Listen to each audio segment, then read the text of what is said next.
இன்றைக்கி பார்த்தீங்கன்னா ஒரு வழியாக பால் வண்டியை முடிச்சுட்டு கம்பெனிக்கு வந்து, அதாவது எலக்ட்ரிக் பைக் ஷோரூமுக்கு வந்து வந்தோடனே ஒரு வண்டி சர்வீஸ் இருக்குன்னு கூப்பிட்டாங்க. உடனே டூல் எடுத்துக்கிட்டு வண்டியில் நானும் என்னோடய ஃப்ரெண்டும் கிளம்பியாச்சு. போயிட்டு அங்கே பார்த்துட்டு ஃபஸ்ட்டு வேலை என்னென்னு பார்த்தீங்கன்னா, அந்த பல்பு வந்து மாற்றி மாட்டியிருந்தாங்க. ஃப்ரண்டில் உள்ள பேக்கில் வந்து ஃப்ரண்ட்லேயும் இருந்துச்சு.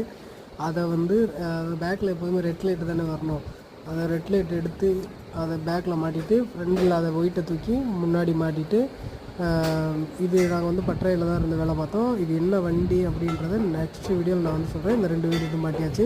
அடுத்து வந்து ஒயரிங் கனெக்டிவிட்டிலாம் கொஞ்சம் ஃபால்ட்டாக இருந்தனால அதுக்கு ஒரு பலகையெல்லாம் அடித்து அந்த ஒயரை வந்து கீழே இருந்து மேலே விட்டு கண்ட்ரோலரு அந்த இதுக்கான கனெக்டிவிட்டிக்கான ஒயர் எல்லாத்தையுமே நாங்கள் வந்து கீழே, அதாவது மோட்டருக்குள்ளே ஒயரு ஆரஞ்சு கலரில் மோட்ரு, இதுதான் கண்ட்ரோலருந்து மொத்த சர்க்யூட்டும் வர்ற அந்த இடத்துல வந்து ஒயரிங் கனெக்டிவிட்டிங்ஸ் எல்லாம் கனெக்டாக பார்த்து ஒன்று பார்த்து பண்ணி முடிச்சுட்டு டைம் பார்த்திங்கன்னா இதுக்கே மணி 8 மணி ஆச்சு.